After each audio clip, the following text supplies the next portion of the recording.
I'm gonna show you how to do the crazy legs street ball move. Now this is a move, obviously, it's a street ball move, so it's more for entertainment, more flashy, and it's borderline a carry, depends on how you do it, but typically it'll end up being a little bit of a carry. So something you won't want to use for fundamental basketball or for your team with your coach and things like that, but great for pickup basketball, getting some oohs and ahs and that sort of thing. Leave me a comment and let me know who you think invented the crazy legs. Probably not who you think unless you're a street ball OG. Coach Jesse Muench with Get Handles Basketball. Subscribe and click the bell icon to catch the newest videos. So the crazy legs, I'm gonna break down everything in this really step by step so you can get the individual parts down, because it's a complicated move, but in this video, I'm gonna make things a lot more simple and easy to understand and give you a bunch of techniques that'll help you get this down much more quickly. Hopefully, like within minutes, you'll be able to master it. This is something I've taught to some players and helped them get down really quickly just by paying attention to these tips and these little mini drills to get it down. Be sure you stay tuned to the end, because if you think this move's sick, I got 10 crazy moves from the Spiderman basketball series that I broke down for you on YouTube. You can combo this move in with those moves. So for starters, you've got to be able to get this ball spin down on your dribble.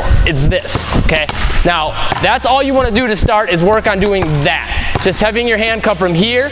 Typically, when you watch people do the crazy legs, you can't tell because it happens quick, but their hand's going to come under the ball here, curl around. So it's like an inside-out motion, but instead of having your hand come more over the top of the ball, it's simply going to come more under and then rotate to this side. From there, flick that wrist.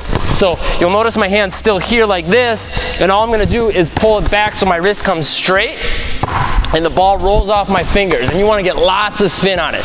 So that's step one, get that down. Because if you don't have that down, you're gonna have a hard time getting this move down. So as you get that down, and you want the ball to start coming at least straight up and down, but ideally back to the hand that did the dribble, once you get that down, try to get it lower. So I'm doing it up high for starters, but as I get better, I want to make that motion lower. So now when I do the crazy legs, I have to have the dribble down low, and I'm ready for that, okay? So that's step one. Click that like button if these tips help, and leave a comment, say this helps. Step two, do that same thing, but under the opposite leg. So make sure the ball comes back to the same side hand. You're gonna lift the opposite leg, so left hand, right leg. You can flip everything around, pretty simple stuff. And all you're gonna do is put that same spin on with your leg lifted, have it come under, and then notice how it comes under, but then when it comes back, it comes in front, right? So it's dribbling behind my leg, and then as it bounces across with that spin, it's coming in front of my leg, in front of my body, because I'm pulling that leg back. So as soon as you let go of the basketball, pull that leg back, okay?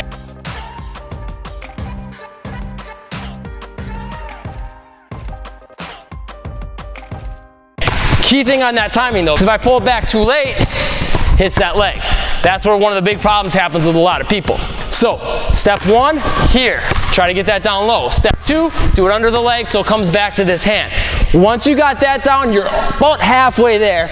But the big part that's gonna make this difficult is getting it to go between your legs that second time. So that's basically what makes the crazy legs the crazy legs. So once you get it here and you're good at getting this leg back, there's a couple ways you can do it.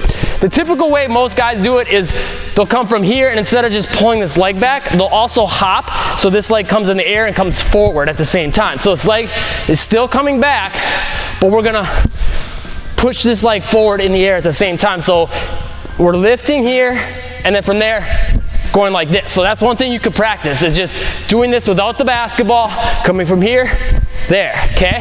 Here, there. Once you got that down, you're just about there. So the final step is to get the ball to actually come between your legs both ways. So if you got this down, you've got this down, and you've got this down, now all we want to do is from this release, do that leg thing we just practiced.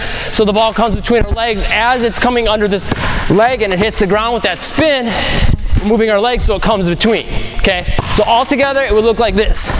Okay, so notice how when I do it, the ball doesn't come out to the side as far. I keep it a little tighter, almost right under my legs here, and I'll put a real tight, low dribble, but lots of spin on. So I'm just gonna quickly rotate my hand from here to here and put a lot of spin on. So lots of wrist flick like this, okay?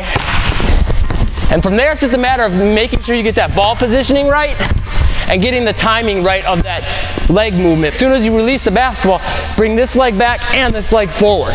Get all those pieces together and you should be able to get it down really quickly. So as promised, here's the video with the 10 Spider-Man basketball moves. Check that out. It's got a lot of flashy moves that you can combo in with this. Click that like button, the subscribe button, and the bell icon to catch the newest videos, and I'll see you in this video next.